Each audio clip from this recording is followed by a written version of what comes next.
Good evening and welcome to the 2024 Gulf South Conference Men Basketball Tournament Quarterfinals Postgame Press Conference. Tonight, the University of West Alabama defeated Delta State University 90-79 and will advance to play the winner of West Georgia and Union on Saturday at 5 p.m. in Birmingham, Alabama on the campus of Samford University. Joining us from the University of West Alabama are head coach Nick Woodruff, junior guard Jaylen Lemons, and senior forward Terry Durham. Coach, please start with opening comments. Yeah, just really proud of the group. We had a tough one on Saturday that nobody was really happy about, and we bounced in here these last couple of days and have had really, really good practices. This group just continues to do the next right thing, and it's probably the reason why it's stayed the way it is, where we just continue to get better and continue to pursue growth.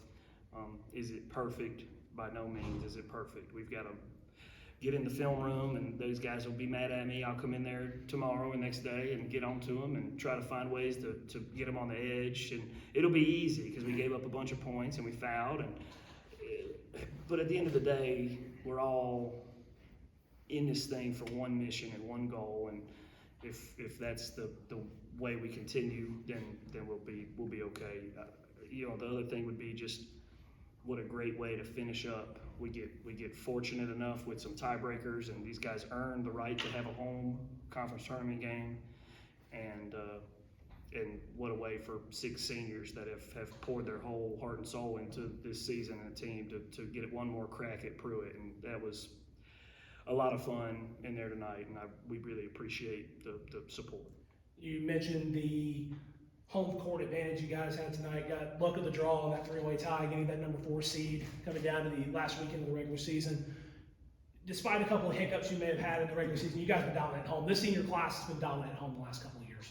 What does this place mean for you personally? And I'll ask the questions to you guys as well, Terry and Jaylen. Nick, I'll ask you first. What does this mean for your team in this building, and what sets it apart from going on the road?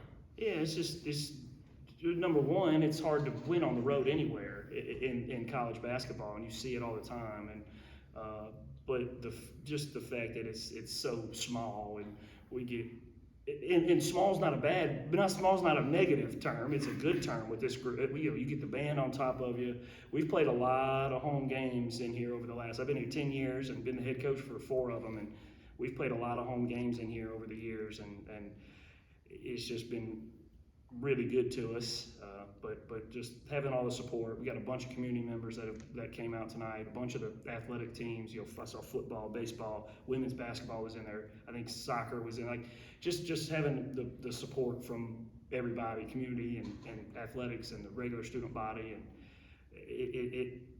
you don't want to walk out there and have 5 people in the stands. And when you walk out there and it's packed and it's loud and people are pulling for you. I'm sure it makes it a lot more enjoyable for these guys. What do y'all think? Seeing your classmates, your friends there, what is that? Jaylen, I'll start with you. What do you think about that? What does that mean to you personally? Yes, sir. Like Coach said, it means a lot. Like having the women's basketball team, soccer team, baseball team. It shows how much support we have around here, and it means a lot for us. Like it's fun out there when it's loud, and it really gives you a good energy booster. So, really appreciate everything. That's awesome. From that. Terry, I want to go back to that first half. You're at the free throw line. Usually when you're at the free throw line, the home team tries to quiet down a little bit, try to, want to make sure we have no noise while you're at the free throw line. But you're right there hyping up on that second free throw. And then you miss it, but you get the rebound and you put it back in. What was going through your mind through that? He planned it. Well, I don't know, like when we in practice, it'll be loud because we clapping, everybody clapping, so it's like I get more focused at the line, but it's like when it's quiet, it's just I like when it's like a little loud in the gym. So it get me riled up at the free throw line, get me a little riled up, give me a little hype, might miss, but coming off and getting that offensive rebound, it meant a lot though. But we definitely needed that. We definitely needed the offensive rebound if that missed free throw I had. Talk about last game for you in this building. Hopefully, depending on things going on in the postseason. But what does it mean to you last 2 years being here? What does it mean just being a part of this program? And what stands out to you about this program? Family. It's a family. The community, the school, the team. It's just a family thing. Everything's family around here. And I'm gonna miss. That's what I'm gonna miss. It's just being around here, just being family, just being around the students, being around my roommates, my friends, classmates, my teammates, my coaches. It's just family around here. That's all I'm gonna just miss. Terry, you had a huge game tonight. You finished with 26, went 11 from 13 from the field, and then total with 10 rebounds as well. Can you just tell us what went into the game? What was your mindset going into the game? Playoffs. It's playoff time. We ain't, like I told my team, like I told my mom, I'm not ready to put the shoes up yet. I'm not on my last year. And it's just, it take a lot, but I'm not ready to put the shoes up. I don't want to see my team put the shoes up yet. I don't want to put the shoes up yet. I want to take us as far as we can go. I want us to keep going. I want us to keep competing as a team. But tonight, I just felt like I played for my team. And Jay, you had 22 tonight, went 3 from 6 from the field. And just tell us, for you, what went into the game tonight. I know y'all came off of a hard, tough loss, finishing the regular season at West Florida.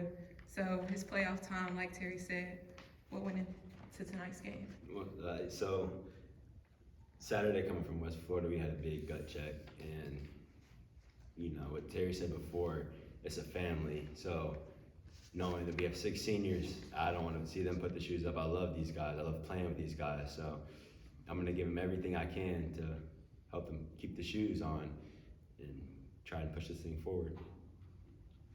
You had three guys with 20, Nick, and didn't really shoot the ball well from range, but we converted the free throw line. I think that was huge. I think, in a rivalry game like this with Delta State, you're going to have a lot of free throws, and you only missed 2 on the night, 29 of 31. Yeah. What were some of the things y'all were looking at in the room this week when you were thinking about trying to look at from that free throw perspective a little bit? Because you've seen the ups and downs with it this year, but tonight it's kind of had a positive impact on the game for you guys. Yeah, for the most part throughout the season, we've shot the free throw well enough to win. The goal that we've always tried to do is if you make more than the opponent shoots, you'll have a pretty good opportunity to win the game. And tonight we're fortunate enough we make 29, they shoot 22, and so if you have an opportunity to make more than the opponent shoots, you're usually on the good end of the win column. Absolutely. Nick, going into Saturday, semifinal Saturday, no stranger to you guys going in back to Birmingham for championship. You guys were there last year, won the whole thing. As of the recording, we don't know who your next opponent is going to be, but what's the mindset going into semifinal Saturday in Birmingham?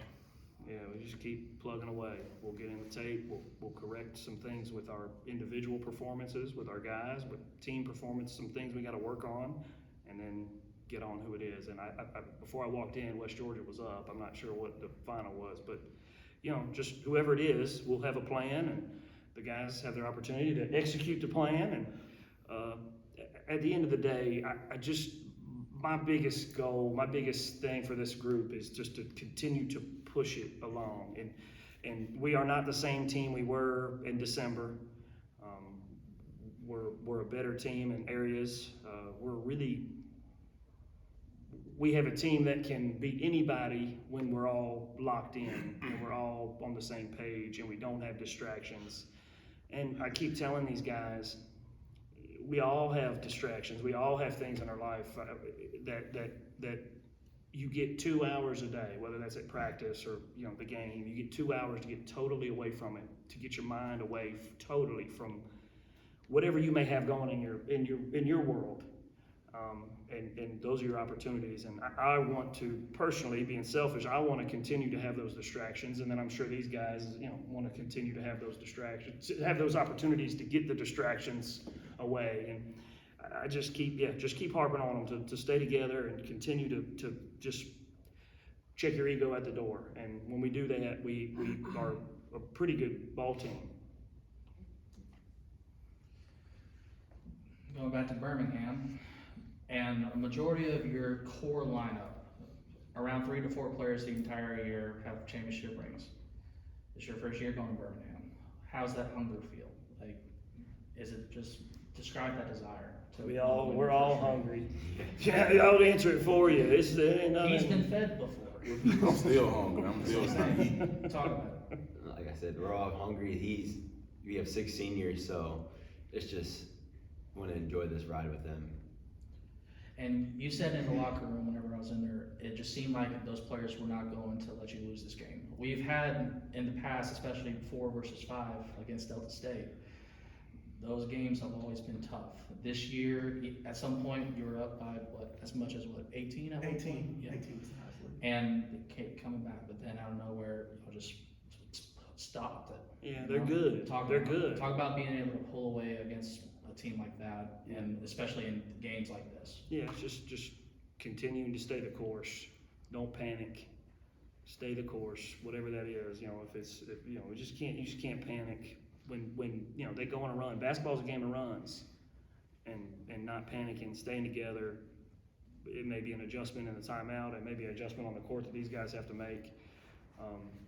But at the end of the day, they got to play. I don't have a whistle when it's game time. Practice, I love practice. I can stop it and do it, make them redo it and do it again until we get it right. And the game's their time. They got to make the plays. And so, yeah, just continuing to give them the blueprint to do that. Last one for me, and it's for you. The only person here who's been here longer than I have is your coach.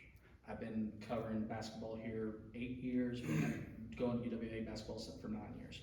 You are by far the most emotional player that I have ever seen. Like, just whatever you're feeling in that moment, that's how it goes. What drives you? What keeps you on that emotional high for an entire game like that? For one, it's my son at the game, my baby at the game. They keep me going because I just can't. Just like my family not here, so it's my son just keep me going. Then it's Coach Wood, then it's the team that just keep me going. Like he said, the distractions that's outside of basketball, I got completed. I shut it out. But when it's time to get in between that rectangle, them squares, it ain't nothing else to think about, just straight basketball. I just always play with a chip on my shoulder. That's just been me since I've been growing up. Y'all gonna let me come for the net cutting if you win? Of course. All right, that's all I need to know. Terry, I got one for you real quick. In the first half, you had an and one where you were very emotional, and you play with a lot of energy and a lot of emotion, like Trent said, and it is amazing to watch as both a fan, as someone who's been at the university for 3 years, who's got to watch this program and all the success that Coach Nick has had. But whenever you hit the first free throw, and then the second one rattled out, you picked it up and laid it back in. Was that planned? I have to know. Was that planned? Yeah, it was planned. Yeah. We'll go with that. Yeah. That's all I've got for me. Camille, you got anything? All right. Thank y'all. All right, thank you all, and congratulations once again on advancing to the semifinals of the 2024 GSC Championship. West Alabama will play the winner of West Georgia and Union in the semifinals on Saturday, March 9th at 5 p.m. from Pete Hanna Center on the campus of Samford University.